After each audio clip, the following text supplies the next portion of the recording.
This is the Allied Esports Campus Connect, where we break down how colleges are turning passion for gaming into real careers. Every episode, we highlight a school that's building real pipelines, broadcast, production, STEM, player development, the whole ecosystem. Today, we're featuring University of Minnesota Esports and speaking with Program Director Doug Goon. Let's jump in. Today we're featuring University of Minnesota Esports, Gopher Athletics. It's got a student club ecosystem, and of course we're joined by Program Director Doug Goon in the building, man. How you feeling? I'm doing awesome. Thanks for having me, Osti. When did UMN decide to formalize esports under Gopher Athletics, and what was the initial mandate?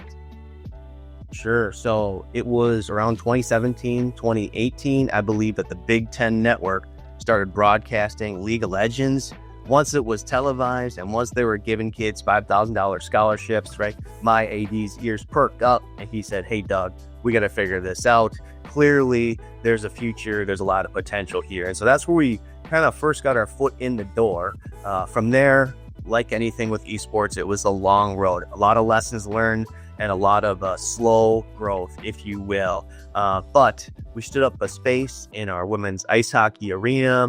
We kind of let the League of Legends players practice and compete and learn what does esports look like versus traditional sports. We had a lot of experience in that area, but not so much, even though League of Legends was our biggest club with over 700 student participants. And so fast forward to kind of the 2021-22 era, we got more serious with our resource investment, partnered with Wisdom Gaming out of Mall America. We stood up a competitive Rocket League team. And then last year was really our first year as what I like to call year zero, official program, 3 game titles, Rocket League, Valorant, and Smash. Went to compete, Big Ten championship at Flint, Michigan. This is our first year in our esports conference, and man, I am super pumped. You've been both the IT/athletics bridge and program director for Gopher Esports. What pillars did you first stand up? For sure. So credit to both my AD, Mark Coyle, and then my boss at the time, Tom McGinnis, right? He was all about, hey, this needs to be a campus-wide supported effort, focusing on the pillars of academia, right? How do we tie learning? How do we create vocational components to esports, right? Because we are a higher ed university, so that it's sustainable and funded. People want to support esports. The other component, right? The other pillar, community. This is all about students and building the social networks. And the other, lastly, mostly close to athletics heart, competitive, right? That pillar is huge. And I argue, and I think Doc would agree with me, that intercollegiate athletics is the home for competition at a university. And so that's where I kind of come in, and I've been able to leverage my position as IT lead to help make sure that any barriers are removed from kids getting the accessibility, the access to use PCs and play and compete. I've also been able to kind of network with the recreation center and really use my influence to sell them on, hey, let's build a space. If we build it, they will come. The 8 empty racquetball courts, we can do something about that. Let's build something cool that'll the students will actually come to the rec center and use. And so it's been a long road, but a long-term employee like myself has kind of figured out what pieces need to move to get the end result I'm looking for. Give us the snapshot. What is the varsity lineup like, and what can you tell us of the experience? For sure. So we have 3 game titles, Super Smash, Valorant, and Rocket League. Talent across the board. I would say our strongest team is Super Smash. Minnesota is a huge Smash community. I mean, these kids are going to locals every week, and there's 30 to 40 kids just showing up. No promo, no marketing. They just love the game. I will also say that each team loves their game. Val loves Val. Rocket loves Rocket. But in a 10-hour car ride to East Lansing, Michigan, the Smash kids talk the whole time about their game and the moods and this character and how to do this. And so there is a unrivaled, unmatched passion with that game that I have not seen before. And so that's kind of what the team looks like. Aside from myself, I have Chase O'Connor. He has helped me run and help steer the program. We have a student specialist, and we have 3 coaches, 1 for each team. And together, we kind of make Gopher Esports go. It's not a lot, but it's enough. How do you engage with the Esports Club and the students a part of it? Yeah, so the general student body is so important, right? Being able to draw that connection from the casual gamers to the top competitors, I think is a key piece for the sustainability and long-term success of esports. And our club lead, Vish, he's our president, has done a great job standing up. Hey, let's do love at first fight, or let's do click or treat. And we usually have 40 to 50 kids show up just for an open PC, open console. Here's some pizza. Let's have some fun, hang out, drink some soda, and play some games. And so that happens probably once a month or so. Other than that, there's watch parties. There's other casual hangouts, bowling night at our Kaufman Memorial Union. So as much as we can, we are trying to draw students out behind the screens for some in-person interaction, because that's a social aspect that is important just as it is in-game. UMN runs a hybrid model with Gopher Athletics and the Student Esports Club. How do you balance the 2 running simultaneously? Yeah, I think the answer is we're still figuring it out. The lab just opened in September, and so working with Shannon Sutherland over at the Rec, who's done a phenomenal job with intramurals for traditional sports, right, is learning, hey, how do I take that success and build it into esports? Is it the same recipe? What differences are there? And so right now he has open lab time published on the website. I believe it's from 1 to 3 daily, and then from 7 to midnight. And that's when it's a student can come staff, and students can just come and go as they please. Right now, my teams usually are competing between 6 and 9 p.m. at night. This can create a little bit of a challenge with open play, because kids are having fun. They're gamers. There's no gotta be quiet. At least not at my house, right? Because kids are having fun. So that is a challenge, especially I'm learning with a game like Valorant, where the footsteps matter. You will be at a competitive disadvantage if you cannot hear them, because there's open play going on. So kind of figuring out like, hey, what is needed as far as acoustics in order for us to use this space for competition. Additionally, it's just a big open rectangular room, which is great for our first home. No complaints here. But we also have our broadcasting desk there too. So same issue. Sometimes you be on Gopher Esports, Twitch. What's all that hollering in the background? Well, let's open play. Kids are having fun. And so you kind of got to figure out, how do we fit in a professional broadcast and competition while open play is happening in a community space? Big challenge. How do other aspects of academics intersect with the program? Do they provide any particular aid? Yes, for sure. So there are 2 academic resources that I'm very close with. One is Dr. Bo Yu. He is kind of our esports expert on the academic side. He stood up our first course, SNGT 3141, last spring, which I got to guest lecture at. It was our first academic esports offering out of the Department of Kinesiology. So I thought for, I think it was 75 to 80% enrollment, that was a good first turnout. This fall, we were able to get Brett Diamond. He's the former CEO of Version 1 Rocker. He is instructing one of our courses, and then Kines has also stood up an esports minor pathway. And so they're all in on the academic side. I have made connections with the Hubbard School of Broadcast Journalism, trying to make the connection of, hey, I could put a student on my broadcast, give them an experience so that when they leave this university, they have something to show for on their resume. They're not super green. They've 1 to 2 years behind the camera. There's a lot of lessons learned there. And so that's a huge connection. I've also met with Salman Chu out of our School of Graphic Design. Again, just there's a lot of creative opportunities, how esports is consumed and how scores are shared, from videos to graphics on social. Students don't generally have that opportunity for Gopher Athletics, because we employ staff to post about football and hockey. And so with esports, there's opportunity there. If I'm a first year, what's my first semester look like with this program? Right. So for our program, right, it is very much boots on the ground, grassroots, the examples that you shared. We don't have a recruiting budget.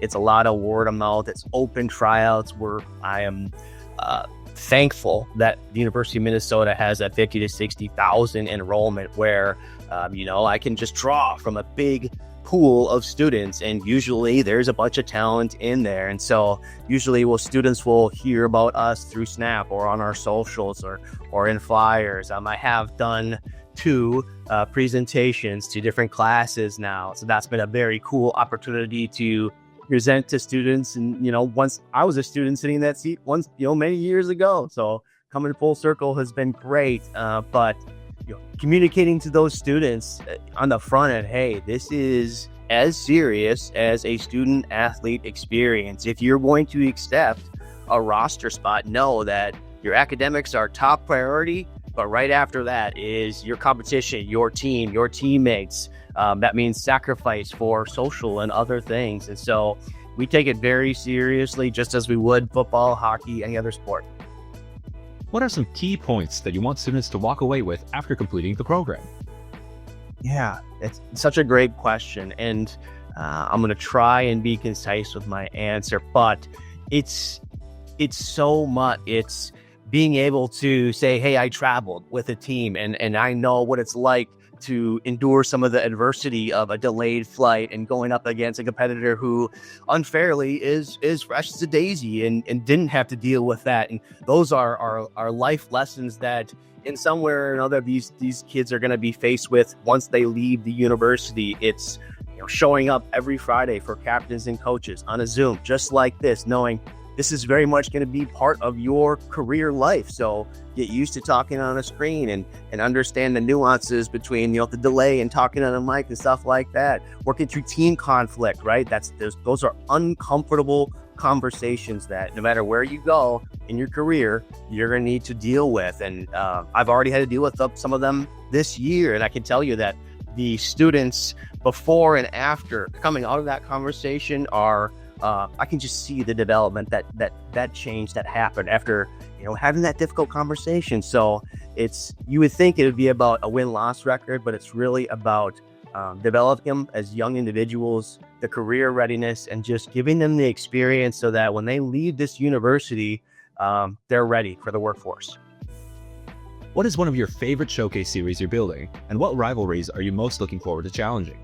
Yeah, for sure. So we are in 2 leagues. The first is the Big Esports Conference. Being a Big Ten school, it makes sense to try and create something of value, right, with our other member schools. I think the challenge there is not every Big Ten school has a me. There's varying levels of investment across the Big Ten. And so there's some challenges there with consistency. Even though we do have all the Big Ten family present, it has been a little bit of a uphill battle. The other conference that we're participating in is the Power Esports, and I am very, very excited to be part of this conference. It is Minnesota's first year, and everything that I've seen so far, from the meetings to some of the broadcast assets to just getting excited for Vegas, right, has me just super jacked for this year. So for the admin, it's got to be Wisconsin, right?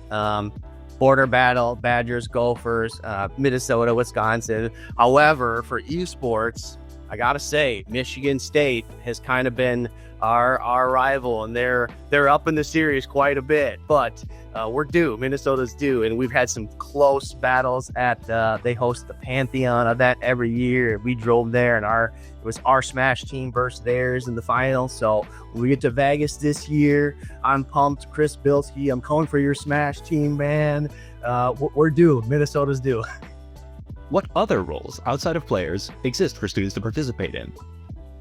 For sure. So we do have the club, and like I mentioned, League is our biggest game, but there's also Rivals, CS, all the other game titles that we don't support. Apex, they're very much there, and I try and draw from that student talent pool and offer them any invites that come to me, just to make sure that they're included, from a casual gamer standpoint. As far as opportunities, You mentioned it, broadcast control, operation, making sure that if we're doing a stream out to Twitch and it's a multi-stream to YouTube and other mediums, that's all working on the receiving end. There's social media, graphics creation.